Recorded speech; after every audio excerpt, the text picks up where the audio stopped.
if I match with a guy and we just keep on talking and talking and he's not asking me out, that means we are just not aligned, because either he's not that into me, which is fine. That then Mm. just saves me time of being a Yes, placeholder until he finds his dream woman, yes, or yes. he's just not as driven as me because Mm. I'm too busy to be texting with someone for 2 weeks without knowing without knowing if we have actual, energy match, if we're actually compatible. And you can't know that just based on texting. Hi there, and a warm welcome to the Habit Nerd podcast. I'm Dr. Bree Hearn, host and general nerd about all things habits.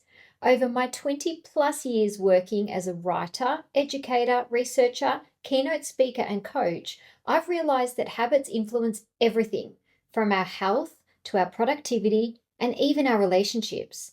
It was Aristotle, in fact, who said we become what we repeatedly do.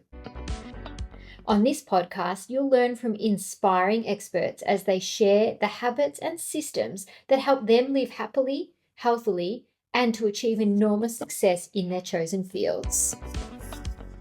Thanks for being here. I do hope that you enjoy the episode. Hi there, Habit Nerds. Welcome to today's episode of the Habit Nerd podcast. I have a really interesting guest on the podcast today, and her name is Laura Nagiel. Now, Laura is a London-based dating coach. She specializes in helping ambitious women find their dream man in 6 months or less. Contrary to popular belief, Laura genuinely believes that love doesn't have to depend on luck or perfect timing, and believes that you can actually engineer finding your own life partner. Now, what makes Laura's work different is that she doesn't deal in vague advice or fluffy pep talks. Her clients get really precise and actionable steps that they can follow, which is why they see results so quickly.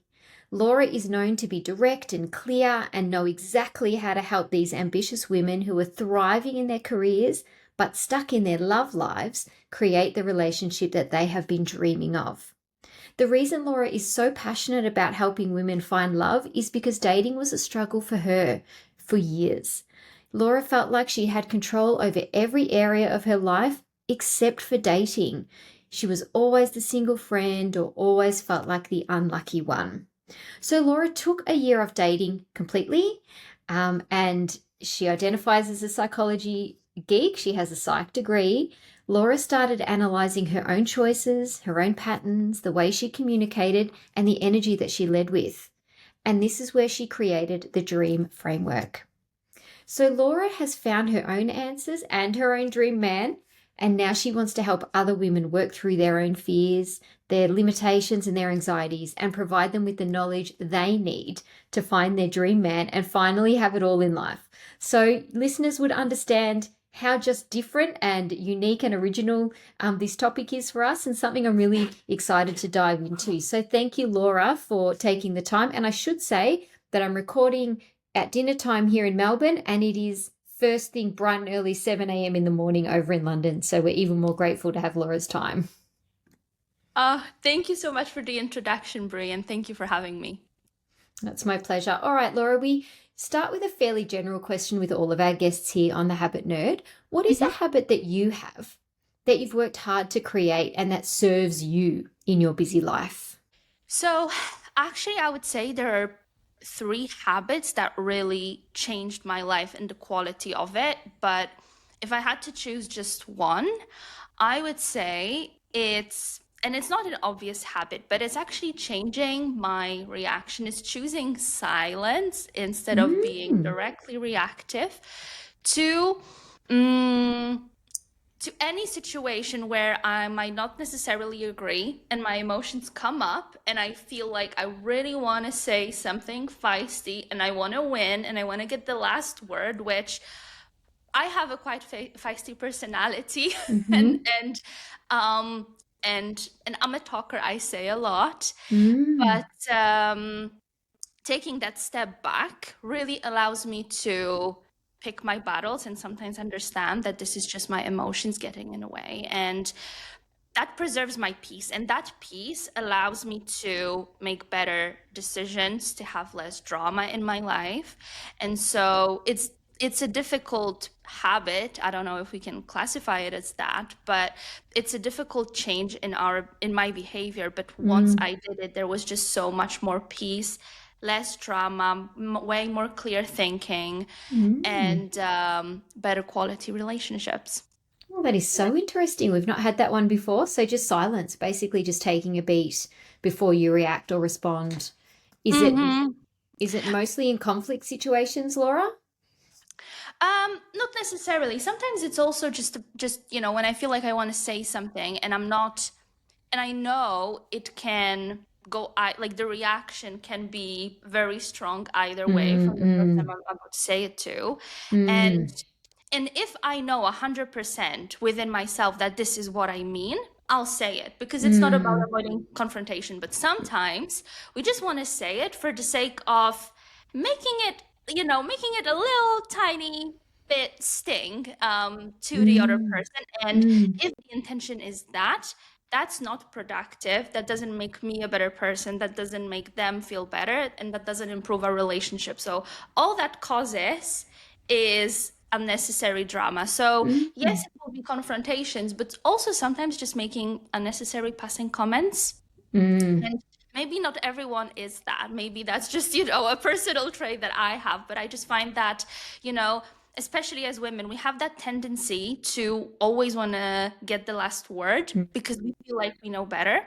And Yeah. funnily enough, most of the time we do. Yeah. But it's just about picking your battles and Mm. preserving your peace.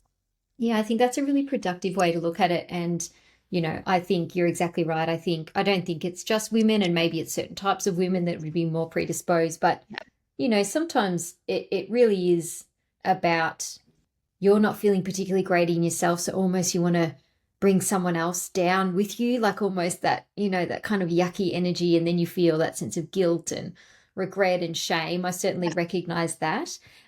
Laura, how do you do that? Is there a system where do you have to take a deep breath? Do you have to count backwards? Is there anything, or have you just gotten to a stage now where it's become habitual and easy to implement?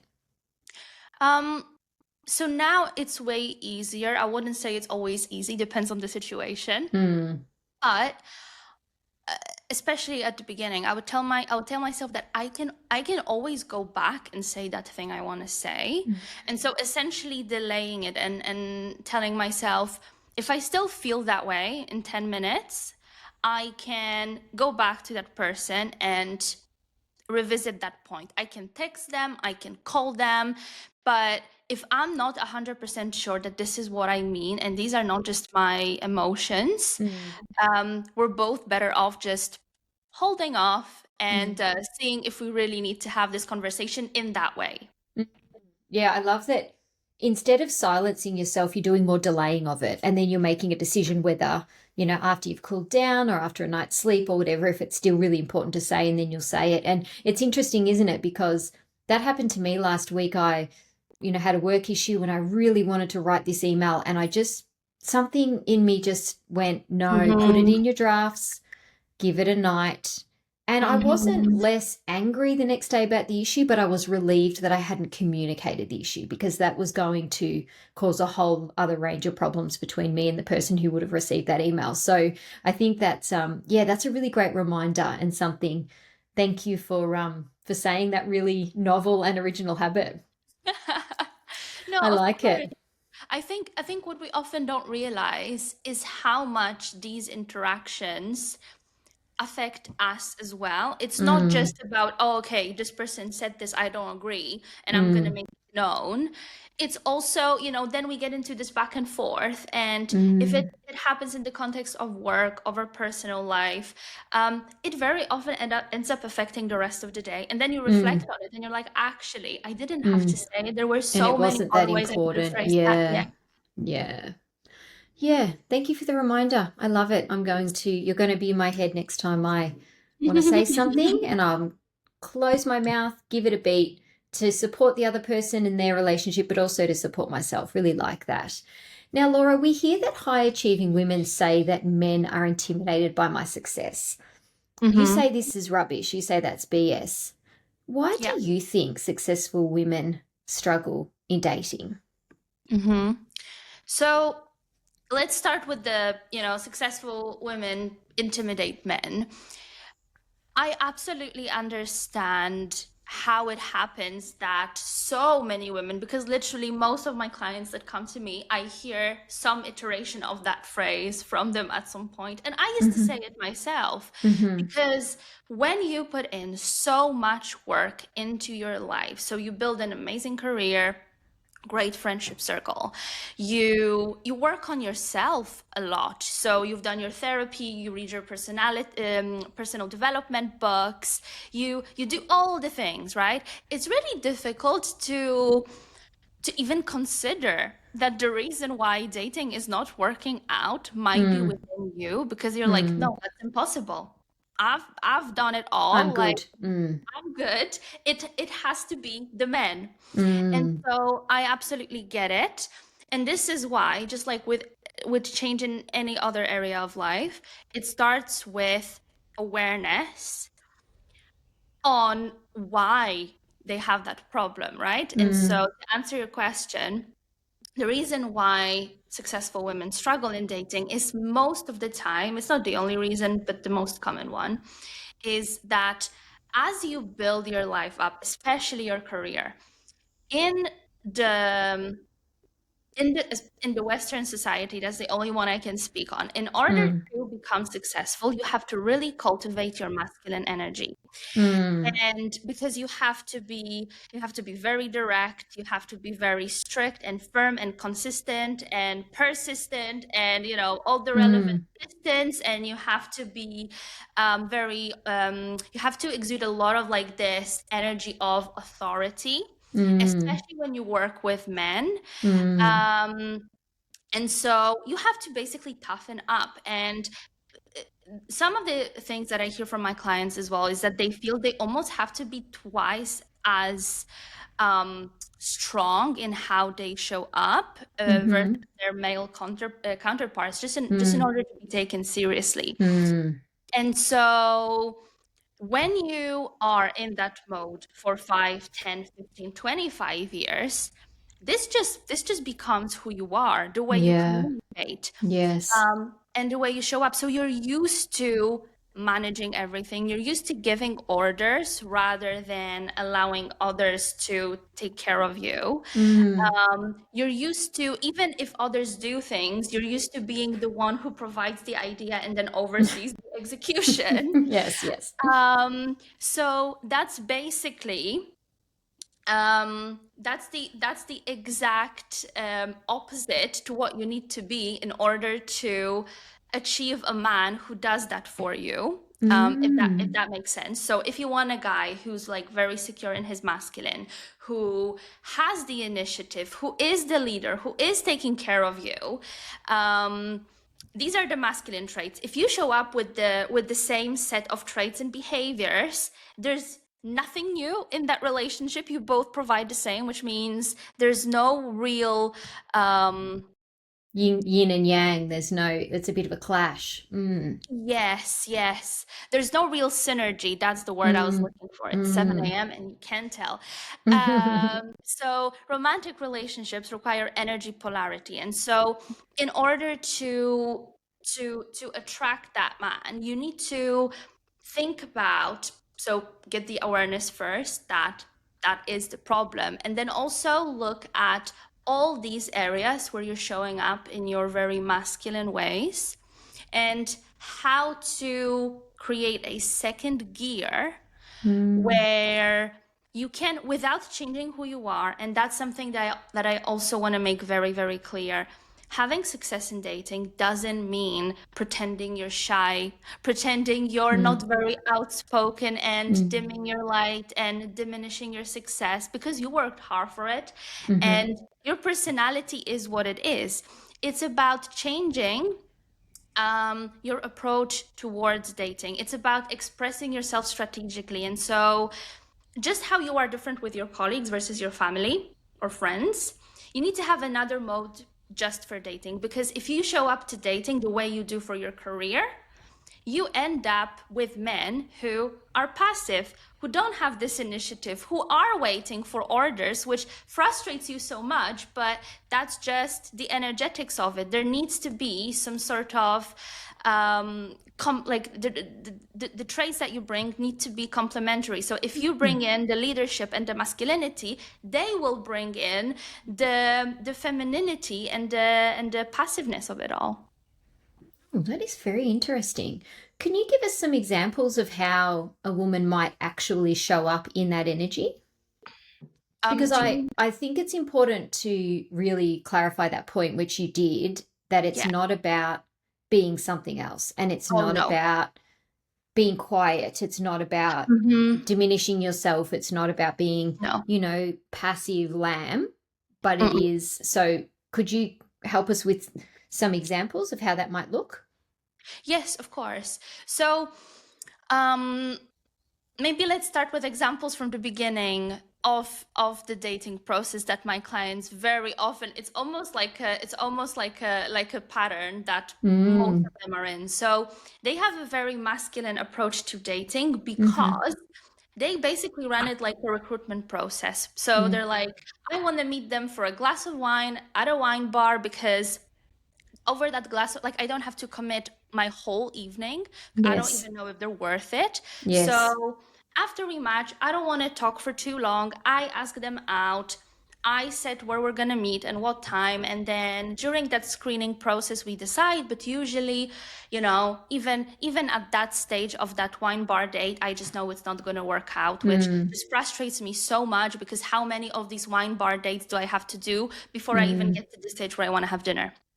And mm, for them, it all makes sense, right? Like they're optimizing, serving their time. mm, But the feminine way of approaching that would be I am going to lean back and allow this man to show me how much initiative he has, how much he is into me, and how good of a leader he would be. And when I say leader, I mean someone who takes care of me the way we want men to take care of us, right? mm, So organize the little things, like think about us, show up with thoughtful gifts and gestures, that type of thing. I don't mean somebody telling us what to do. mm, And so if I match with a guy and we just keep on talking and talking and he's not asking me out, that means we are just not aligned because either mm, he's not that into me, which is fine. That then mm. just saves me time of being a Yes, placeholder until he finds his dream woman, yes, or yes. he's just not as driven as me because Mm, I'm too busy to be texting with someone for 2 weeks without knowing without knowing if we have actual, energy match, if we're actually compatible. And you can't know that just based on texting. So if a 35, 45-year-old man wants to text with me for 2 weeks, I'm sorry, but this is not a match. So I don't even mm. have to go on that wine bar date because he already You already showed me know. in actions that Mm, we're not aligned.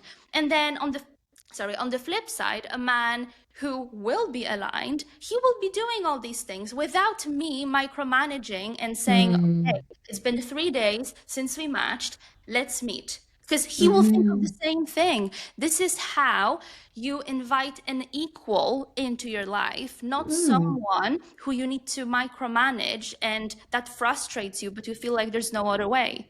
I can really understand how people get themselves in that mess though, because Yeah. in the spirit of not wasting time, as you say, it would be Mm, easy to be the woman and say, I've got some spare time on Friday evening between 5:30 and 7. Let's meet at this bar. So they think that there's an efficiency there and that they're going to veto yeah. that person. And it could be their dream man, but maybe it's not. So they're sort of being, strategic with their time and their energy. But you're saying, which is, I think, a really interesting approach, almost start as you would like to continue in the relationship. Hmm. So have that, if this guy would like to invite me out for a glass of wine, and he might say, do you want to go and do something that does not interest you in the slightest? And that's your cue to say, that doesn't Hmm. really sound like something I'd like to do. Could we do this instead or whatever? But at least you're inviting in that energy of being led and taken care of in the way that you'd like a partner to do in a relationship, as you say. Hmm. Mm-hmm. Exactly. And just one more example, because you mentioned that, he suggests something that I don't like. Mm, Again, and you actually answered the quote unquote correct way, because what most of my clients do, if they receive, an invite they don't like, they mm, will feel that it's only fair that now they provide a whole range of alternatives. They will just research it all mm, and say, okay, I don't like this, but how about we do this and this and or that? mm-hmm, Um, but especially in the beginning, you want to create a space for him to prove himself. And so what you say is you want to always like receive very graciously and gracefully. And so you always thank him for thinking of you and for the offer, and then you explain how this is not necessarily your cup of tea, but you would still love to meet. And then you leave mm. it there and you see what happens. Yeah, okay, interesting. Again, this is so interesting, Laura, because you can really understand how we've been cultured to say, no, but this is what I can offer. Mhm. So, no, thank you, Mhm. but, you suggested going surfing. I don't like the beach. How about we meet at a bar near the beach? So you're thinking, Mhm. I don't want him to think that I'm difficult. I don't want to be rude. And so you think you're meeting him halfway, but that's still you going back into that planning, executing Mhm. energy, isn't it? Oh, that's very interesting. Yeah. And we all want to be princesses, like as much as we are sort of like these boss babes in our professional lives. And I think that's the beauty of having it all in life, that you get to play all of the roles. Like Mm, in my work life, I'm 100% in my masculine, and I love it. One, because that's the most natural energy to me. Like, I'm the firstborn, I'm the eldest daughter. Like, I've been taking care of everybody since I can remember.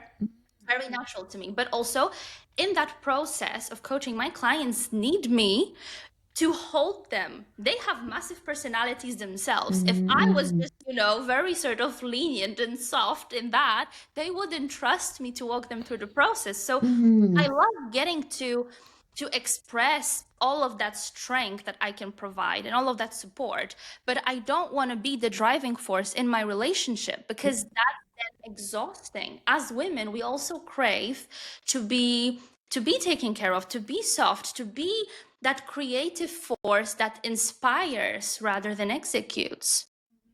Oh, I love that. And it's interesting because I know my husband said to me over the years, don't speak to me like you'd speak to one of your colleagues, so it's almost like, and he would be right, because I recognize myself, in everything that you just said, the eldest daughter, the ambitious woman, all of the things. And the problem with that is that we have found success in that paradigm, haven't we? So we have got that feedback over our lives that this is working, because look at all the things Mhm. that I've been able to achieve. But Yeah. then, when Christmas comes and they haven't organized the present for you or whatever, and you're angry, but yet you've organized everybody else's presents for, your whole life together. Why would he expect that this Christmas is any different? Just as an example. So this is, yeah, I'm finding real resonance here. That's really helpful to have those kind of very clear examples. Laura, um, it's so broadening out more so out of the Mhm. dating space necessarily in single women Yeah. now, because I know a lot of our listeners are already in relationships. You have the viewpoint that self-confidence and self-love are different things. Hmm. So we all want both. We all want confidence in ourselves, but we all want to be able to love ourselves too. What is the difference in your opinion, and how can someone build up both for a fulfilling life? Hmm.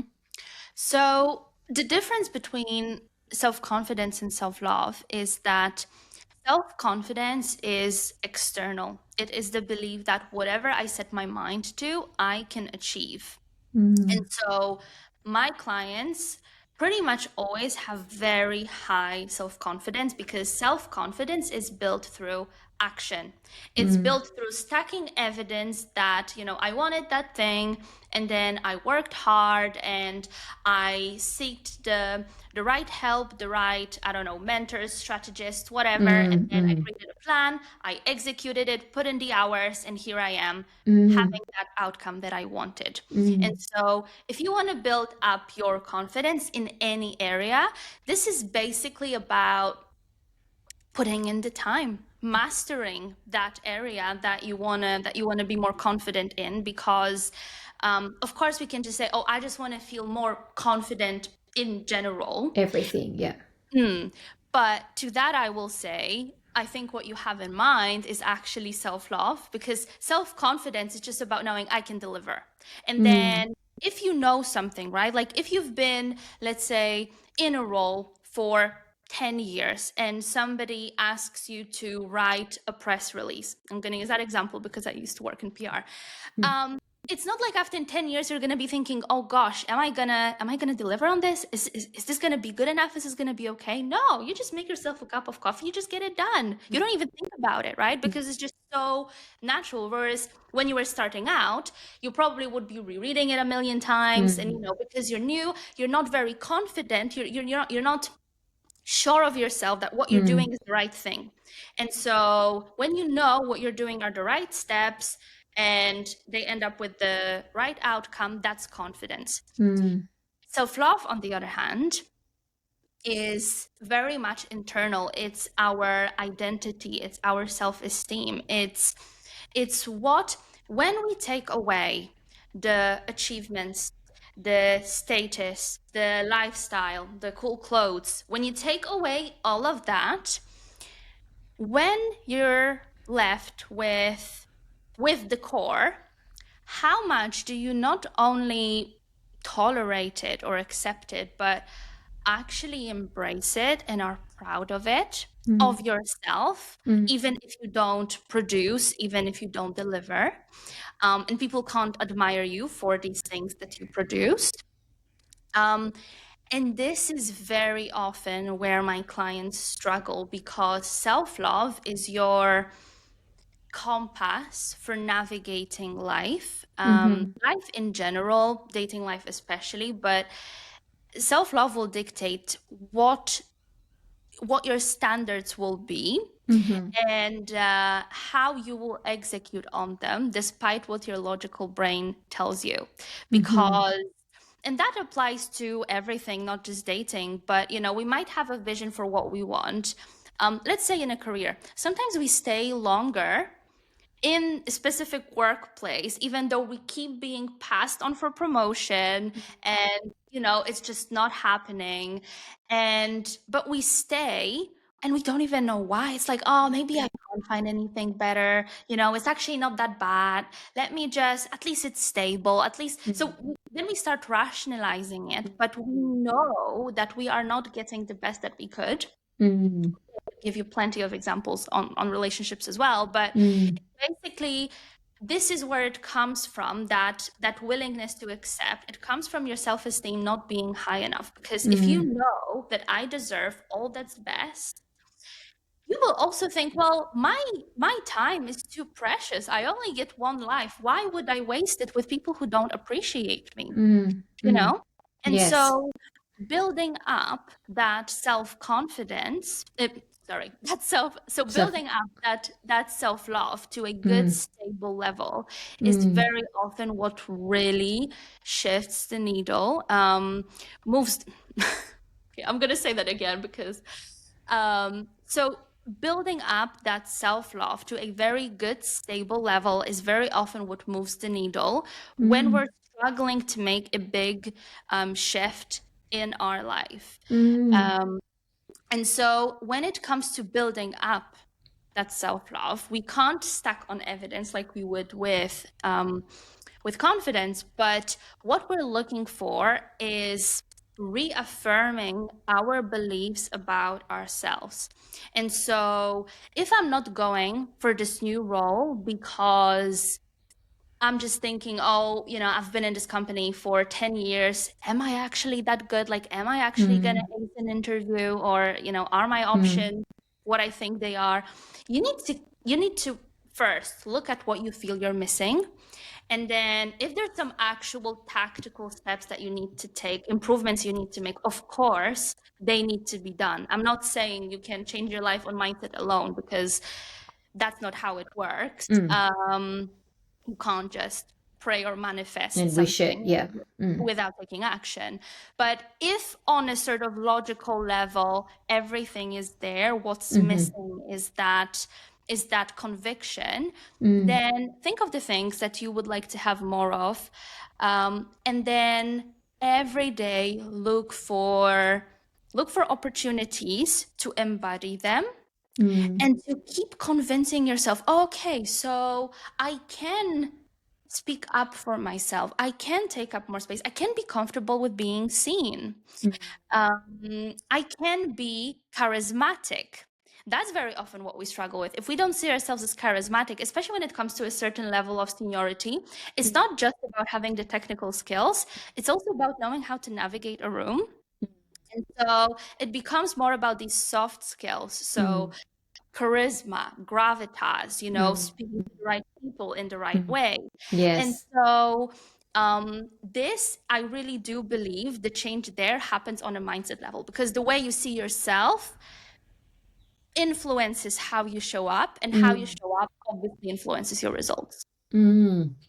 Yeah, I think that's really true, Laura. And I think it's about this piece. So, self love, in the way that you've just conceptualized it, makes sense that it's almost believing that you deserve it.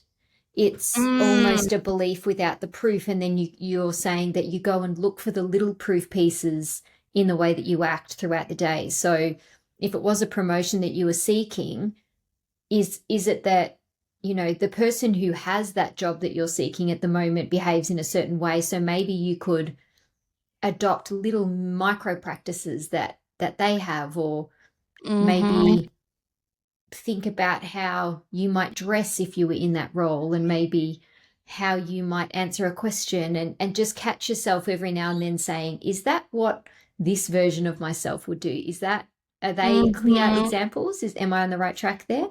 Oh, I love it. Yeah. I mean, like I said, what I classify to be part of self-love is like our identity, how we see ourselves, Mm. right? So Mm. if we see ourselves as someone stuck at a certain level for a number of years, this is who we're going to be. If we Mm. see ourselves as someone who is not just ready, but stuck, not giving the opportunity, but someone who's ready and who is, who's having these opportunities to act, um, in that new role, Mm. to show up as that person in that new role, it's going to happen. And so, exactly like you said, it's about dressing as if you already had that role. It's about speaking to people as if you already had that role, showing up as if that was already yours. Because when you do that, it's it's it's just about creating opportunities. There's no magic in Mm. there. It's just about shifting how you show up. But Mm. yeah, absolutely. The examples were spot on. And it's a helpful to think that you could do those sort of taking baby steps, isn't it? Because your idea of charisma is a tricky one, isn't it? Because you see, I'm not charismatic enough to be in this room and to command this attention, for example. Mm-hmm. How can I, when I'm feeling timid and underconfident and not feeling great about myself, and how could I just jump from I'm at stage 1, how could I just jump to stage 10? And it almost feels too hard. And then what's the point? Mm-hmm. And then that's perpetuating that cycle of, okay, well, I better just stay here. And then, as you say, you just rationalize all the reasons to stay in your job in the Yeah. example that we're using here. So I think that's really helpful. So thank you for clarifying that there are micro ways that you could start showing up. And however, and I assume being in a relationship is the same, or seeking a relationship, you would start to give yourself little proof points about the sort of partner that you would be, and behave like that with your Mm-hmm. friends, or with the coffee barista. I don't mean like flirt necessarily, but just show up and feel good about yourself in that way, that you would like to bring that self into a partnership. Yeah, absolutely. In the context of dating, I would say it starts not even with the interactions, but with how you see yourself. Mm-hmm. Because again, we're very often so closed off to our feminine side. We're focusing Mm. on cultivating that confidence, that directness. and an authority, but we don't necessarily focus on creating that soft charm and and communicating in a way that's not authoritative, but actually um, inspiring. I feel like I used that word before, but for me, that's the biggest difference between being in your feminine and masculine. Masculine just tells people what to do, feminine Mhm. inspires. So the result is the same, but the way you go about it is very different. And so, what I very often encourage my clients to do is to think of the things they feel are missing for them. Mm. Um, and then seek, like you say, be intentional about the way, about what they want to have more of in their life, Mhm. and then show up in that way, and then Mm. reaffirm that belief. So if I want to be like easily charming, or like easily funny, or brilliant, quick on my feet, because I think that this is what my partner is going to fall in love with. Like, I know I have that with me, but because I'm so insecure in my social relationships, because I've not really been cultivating them, because I've just been so focused on other things, Mm. or like even flirting. So many women just terrified by the idea of flirting. They just feel like everything is so serious. Yeah. And so even that playfulness, which is Mm. again very aligned with the feminine. And so Mm. look for ways to be more playful and to show Mm. yourself that you can be both super serious Mm. in the boardroom, but like also very playful outside of it. Mm. And it's really about giving yourself that permission, isn't it? And, Mm-hmm. softening a little bit to sort of not take everything so seriously because work is so serious, and so we don't have to, as you say, Yeah. bring that same mindset and same paradigm to other areas of our life. Yeah, that makes a lot of sense. Um, Laura, receiving in love and in life. How Mm-hmm. can we soften and open up to receiving rather than forcing things into reality? So, I've sort of touched on this a little bit, but I think some concrete examples would be really helpful for our listeners. So, how can we Mm-hmm. soften and open up to receiving rather than being the person who goes out and grabs it? And then when it doesn't happen, we think, oh, great, I've failed again. Mm-hmm. So the biggest shift that you can make in order to change your approach is focusing on the things you can control, not on the Mm-hmm. things that you can't. Mm-hmm. Because when we're so determined to get a certain outcome, we want to control everything. We create Mm. our plan, and then we want it to go exactly to the T how we planned it. Mm. And in an ideal world, that should happen, but it doesn't always go that way. And Mm. so really focusing on preparing yourself, on not just working on the inside, although I personally believe that that is the majority of the success, because Mm. even if something difficult happens on your journey to that big outcome you're working towards, if you're ready, um, from a mindset and identity perspective, you're able to show up in ways you didn't even know were possible in Mm. order to like salvage a difficult situation. Mm. And so, but if we put ourselves into this mode of desperation, I Mm-hmm. need to have it. There is no, I can't imagine my life without that Without thing. it. It needs to Mm. happen now, and it needs to Mm. happen this way. Mm. It very often paralyzes us, because Mm. it just puts that outcome on such a high pedestal. It creates panic if we think Mm. we are about to not get it, or lose it, or have it given to us in a suboptimal way. And Mm. that limits the thinking. And so focusing on the things that we can control, knowing that as long as I put my best foot forward, that's all I can do. Mm. And also that life is short, but also life is long at the same time. And so if you're really determined to get it, you will. Like, I Mm. genuinely do believe, and I was even thinking about that yesterday. I was watching this new show, All's Fair, with Kim Kardashian, and Oh, yes. I was thinking, if Kim Kardashian can go through all of the careers that she had, and like, no one would think Mm. 20 years ago when she started out Mm.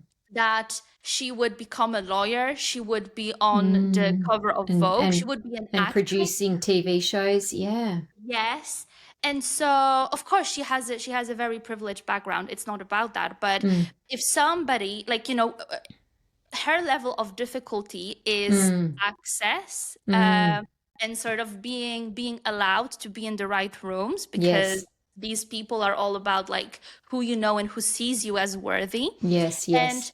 which actually could relate to our lives as well, just Mm. just just in on a In different different level and ways. in a Mm. different, yeah. And Mm. so if she can do that, if she can go from where she was 20 years ago to being validated as an actress, because Yes. let's just not comment the acting, um, But yeah, she's then had multiple iterations, hasn't she? And built and built and built yeah, in a long life, as you say. Yep. yeah. So it's taken her time, but Mm. since she wanted these things, she got them. She Mm. worked hard, and that required many identity upgrades from her as well, I'm sure. Yes, it's true. Yeah.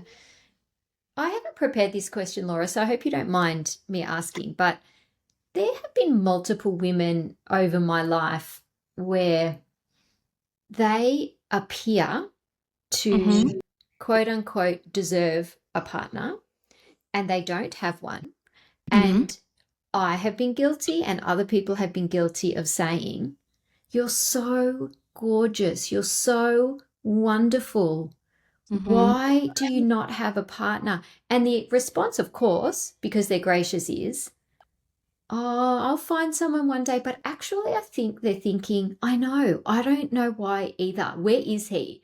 So, what would you Mm-hmm. say to those sorts of successful, good looking, fun, really charismatic women who appear to us to be absolutely deserving of a partner, and we would know that their partner would be so lucky to have them?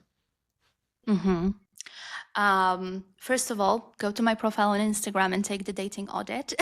Okay, dating audit. Okay. Because so I have this free tool that basically tells you like what your problem in dating is and Oh, like the three interesting. steps you need to take to fix Okay. it. But All right. I'm kidding. Well, No, I actually, know. I mean, don't do it. I will put that link in the show notes anyway. So I'm glad that you've directed Yeah, listeners exactly to that audit. Yes. yeah, yeah, yeah. But really, that's what I would do. I would, if I was them, and this is not something I would necessarily say you should do with friends, because your friends only know you within the context of you being Of a a friend. And friendship. so Yes. so of course, and the women I work with, they are so amazing. Like, I Mm. would hang out with them, like, you Any know day of the week. Mm. any day of the week, willingly. They're Mm. amazing. I love it. And so, because they're smart, they're funny, they have so much to say and so much Mm. to offer. But at the same time, like we were saying at the beginning of this conversation, because they were so busy building up their lives, there are usually parts of themselves that they had to like put on a back burner because Mm. they were just busy doing something else. Mm. And it will be different things for different women, but the best thing I can say with like a sort of blanket advice approach is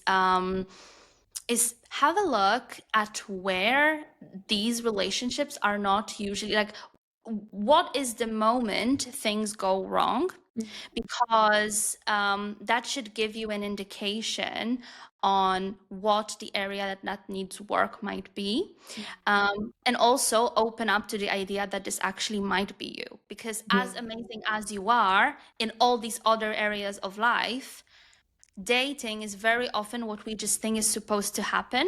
So we Yes. don't put too much intention and thought Mm. into it. It's more like, where is he? Like, I'm waiting, Yes. right? I'm Yes. open, Yes. I'm waiting. But it's about taking that intentional action and actually being ready to work on your readiness to date as well, which so Mm. many people just assume is something we're born with. Um, but that's not always the case. Mm. What do you mean readiness to date? Readiness to date, as in, um, being ready to align with the partner that we have in mind. Mm. because most of the women that will come to me, they know what they want, or they think they know what they want. They either have a list or they just, have an idea. But sometimes the list will be extremely vague, in which case that doesn't really help. Because if we take the approach, and that's something I personally really disagree with, this approach of, oh, I am trying to give everyone a chance because I don't know what the love of my life, like what shape they're gonna have and like who they're gonna be.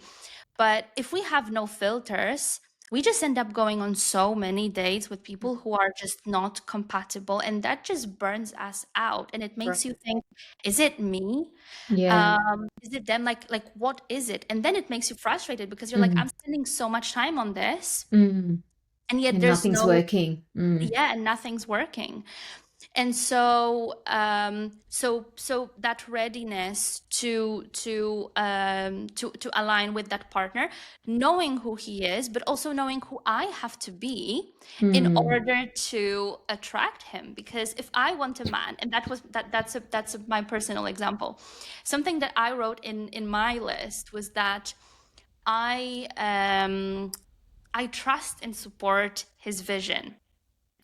And then I was also thinking, okay, so on the flip side, who I have to be in order to attract someone like that. And then I realized I'm the most type A person you can imagine. So my behaviors are definitely not supporting someone's vision. Mm. My behaviors are definitely not allowing anyone to handle anything because I Mm. have to have it my way 100% Yes. of the time. And So what I Sorry, go on. and you believe that your way to do it will be the best way. So you're just going to save everybody else the time and get that outcome. Exactly. And so that was actually something that I needed to work on before I met my partner. Um, how to allow others to take care of me and be Mm. okay with the fact that that their vision for something being done well is It's not different to necessarily. yours. Mm. Mhm, mhm, and respecting that. Mm. That is a tricky one. So that's just an example, right? But this Mm. is this is about so knowing what we want, and then also understanding how we need to show up in order to attract this type of men. Because, like I was saying earlier, if you show up in your masculine, you will only attract men in their feminine who Mm. are not stepping up, who are not taking care of you, Mm. and this is why we are very often in this frustrating cycle. Mm. Yeah, this is very interesting. Now, Laura, you've already mentioned your Instagram profile, so I will link it in the show notes. But how can listeners find out more about you and engage with your wonderful work? So the best place to start is either my Instagram or my LinkedIn account. On both, it's just Laura Nagiel. You might probably want to look it up in the show notes just for the spelling of my last name. But this is where you have a link to the audit. This is where you have a link to the program page for the Dream Framework. That is the first and only program that I know of that has a 6-month results guarantee. And so if you're curious about how I work, about the results I can help you generate, then these are the places to go. So interesting. So, just for listeners who are driving or whatever and can't look you up straight away, so Laura, and then Laura's surname is Nagiel. So, Correct. Laura, thank you. That was such an interesting conversation. I gained so much from that, and I can really see applicability for what you were saying about this kind of self reflection and self awareness in multiple aspects of our lives. It's about showing up to receive what it is that we want and being the person who's ready to receive it in love and in other areas. So, yeah, that was really fascinating, and I'm delighted to have met you. So, thank you for your time. Thank you for being up so early. And I'm hoping that my listeners go and look up your work. So, again, Laura, thanks so much for being a guest on the Habit Nerd podcast today. It's been so fun. Thank you, Brie. Thank you for tuning in to this episode of The Habit Nerd. I hope you found some new inspiration, learned something new, or gained a fresh perspective. If you did enjoy the episode, I would be really grateful if you could please leave a 5-star review, as it helps the show get in the ears of new listeners, plus it should only take you 5 seconds. If you're keen for more tips and insights, then head over to Instagram and follow Habit Nerd.